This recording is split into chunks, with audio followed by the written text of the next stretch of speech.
Čaute, prajem krásny deň. Čaute. Normálne. Čaute. Včera som si teda konečne založila Ask. A preto by som vlastne chcela odpovedať na prvú otázku zo včerajšieho dňa, kde sa ma jedna dievčina opýtala, že aká bola motivácia k tomu, aby si založila Ask. No motivovalo ma to, že ste mi viacerí písali, aby som si to založila, alebo že či to mám. A jednu správu som si otvorila a tam bola fotka vlastne toho, čo som nebola ja, akoby fake. Takže to ma dosť nahnevalo, pretože som si prečítala aj otázky, vlastne na ktoré ona odpovedala v mojom mene úplne klamstva, že to boli úplne kraviny. Tak som si povedala, že si to teda založím a zdá sa mi to celkom takto zabáva, baví ma to. Aj myslím, že forma takto videí môže byť pre vás zabavnejšia a ja nemusím stále písať, aby mi neumreli ruky, tak takto môžem odpovedať na viac otázok naraz. No, na druhú otázku odpoviem tiež zo včera, čo môže byť celkom zaujímavé. Pýtali ste sa ma na názor na ostatných finalistov. Takže ako prvú tu mám Emu. Tak Ema je podľa mňa človek, za ktorým sa doslova hrnie zabava. Myslím, že s ňou sa človek nikdy nenudí. Má taký svojský humor. Je taktiež, si myslím, dosť ostrelaná životom, že nie je taká, že už verí každému, alebo že nejaká naivná. Vie si dať pozor na ľudí a vie hlavne, čo chce. Potom tu mám Dalibora.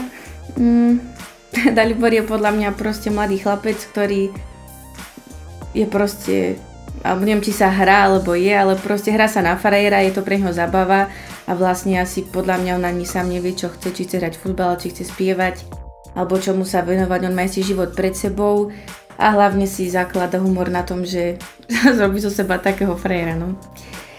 Sapka je podľa mňa veľmi milá baba, strašne dobrý človek, ale proste nemá, absolútne si neverí si v ničom, neverí si ani keď spieva, proste si neverí.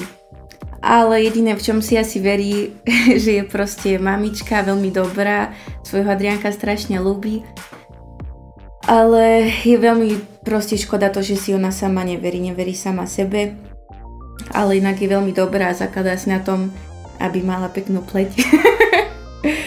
Potom, koho som ešte nepovedala, Pavol Kovalíček. Nemám o ňom až tak nič povedať také o Pavlovi. Nejaký svoj názor na Pala. Neviem, je to srandovný chlapec, ale nemala som možnosť ho spoznať nejak bližšie, jeho osobnosť, aby som mohla podať na ňo názor. Teraz Daniel Křížka. Daniel je humorista, je s ním fakt veľká sranda. A taktiež vie, čo chce, ide si za svojím cieľom a robí preto všetko. A ja mu držím palce. No a Barborka je pre mňa cieľavedomá, krásna žena, ktorú som si moc obľúbila a doteraz sme stále v kontakte. A myslím, že taktiež si trošku málo verí, ale musíme si asi, každý nemôžeme o sebe myslieť, že teraz sme najväčšie hviezdy sveta a vieme úžasne spievať, takže to by asi ani nebolo moc dobre. No, ak som nepovedala ku všetkým, tak sorry, ale myslím, že som asi povedala všetkých. No dobre, ideme na otázky z dnešného dňa. Aký koncert si naposledy navštívila? Koncert, ja moc na koncerty nechodím, pretože mám dosť tých svojich, ale naposledy taký najväčší koncert si pamätám, keď som bola s maminou na Laru Fabian. Jak si řekla mamce, že máš menstruáciu? Jak som to povedala mamine, ja som ráno vstala s tým, že bola krvavá celá posteľ a začala som proste úplne kričať, briakať, lebo som nevedela, čo to je. Som mala iba 11 rokov. No a vlastne som išla hneď na vecku a mamine som povedala, že som vykrvácala, že čo sa so mnou deje a strašne som asi kričala. No a mamina ma ukludnila a vysvetlila mi vlastne, že to je úplne normálna vec.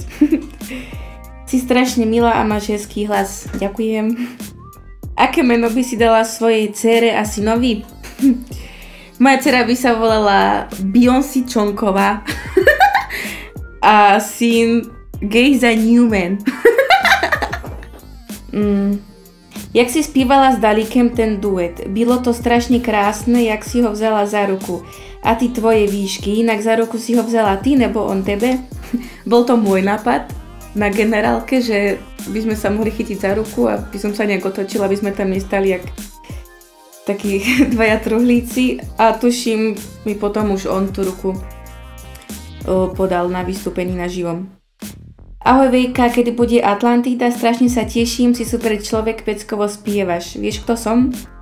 Kristina Kuklová, asi neviem, prepáč, nehovorí mi tvoje meno nič, možno keby ťa vidím, tak si spomeniem. A kedy bude Atlantida? V stredu bude Atlantida, už máme vlastne video natočené všetko. A ďakujem, že sa tešíš, dúfam, že vás je viacej. Ahoj, máš Snapchat? Nemám Snapchat, ani neviem, čo to je. Si môj vzor. To sa teším, takže budem robiť všetko preto, aby som bola čo najlepší vzor. Aké boli tvoje pocity po vypadnutí ze Superstar? Bola si sklamaná? A nie, ja som nebola sklamaná. Podľa mňa Superstar neznamená to, že keď teraz som vypadla, tak som skončila spievať. Podľa mňa máme šance tie isté, všetci 8. Takže, a to som vedela už vtedy, keď som vypadla, takže nie, vôbec som nebola sklamaná, naopak išla som sa domov. Plánuješ pracovať na novom albume? Áno, pracujem na albume, vlastne, ak možno ste sa už dočítali, že ja nejaké svoje pesničky mám ich dosť, ale nechcem vydať hneď celý album, ale teraz okolo február-marec by som mala vydať svoju prvú oficiálnu skladbu aj s klipom. No a takto postupne budem pridávať samostatne pesničky a potom vydám vlastne celý album. Ahoj Veronko, seš pro mňa tá najväčší superstar, jaká byla v soutěži a taký idol, máš krásny hlas. Úplne boží, ďakujú moc za vánoční písničku, zlepšila mi náladu. Super, som rada. Rozesmala si ma, za to ti ďakujú. Taky ti obdivujú, že si zhubla, si fakt frajerka. Prosím ťa, moc prozradíš mi, jak si zhubla, prosím? Prezradím, nie je na tom nič. Proste si treba naštudovať zdravú výživu a takisto pohyb je dosť dôležitý, ale hlavne tá zdravá strava je naozaj veľmi dôležitá. A myslím, že nie sladkosti, čipsy a také veci to vie asi každý. Takže tak. Ahoj Veru, chtěla bych se tě zeptat, jestli máš Gmail nebo e-mail. Jestli ano, napíš ho sem, pochopím, když ne. Áno, mám Gmail, ale je to viac menej pracovný Gmail, ktorý mám napísaný na svojej facebookovej stránke, takže tam si ho môžete prečítať.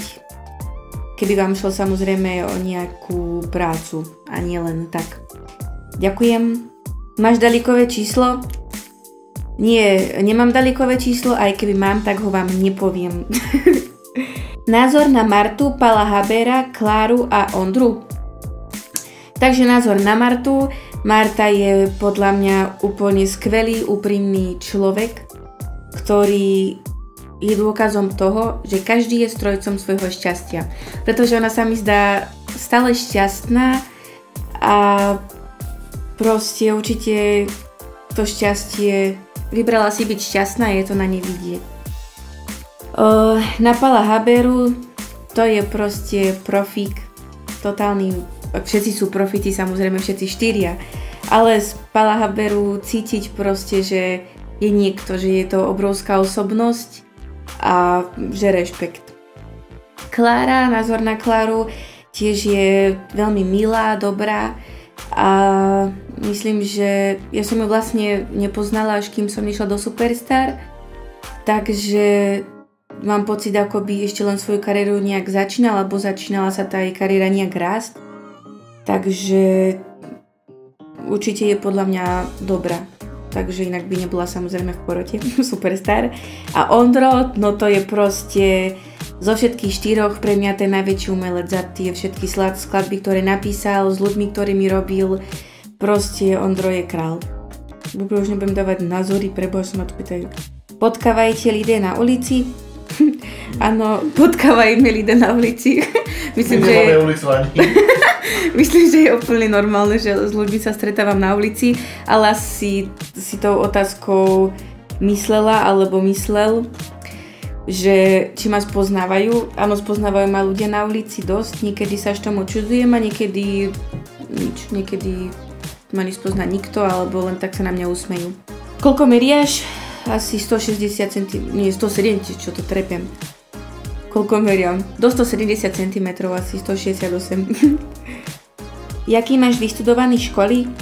Vyštudované školy mám základnú a strednú školu, vlastne konzervatórium, kde mám aj 2 roky na stavbu spravené pedagogické minimum. Si fake?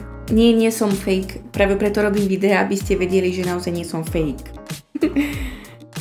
Si úžasná spievačka. Ďakujem. Sa ma tu nepýtajú otázky, iba mi hovoria, ako som úžasná. Komu si fandila, když si vypadla? Fandila som všetkým. Nemám dôvod, prečo nefandiť niekomu inému. A no bolo to také blbé, že sme vtedy vlastne nikto nepovedali Emu, asi preto sa na to všetci pýtate. Lebo je tu viac otázok od vás, že komu som fandila. My sme všetci fandili podľa mňa úplne všetkým, ale je ťažké povedať jedno meno a možno keby nám povedali dopredu, že sa nás pýtajú takéto otázky, aby sme zistili, že nikto nepovie Emu, tak by určite niekto povedal.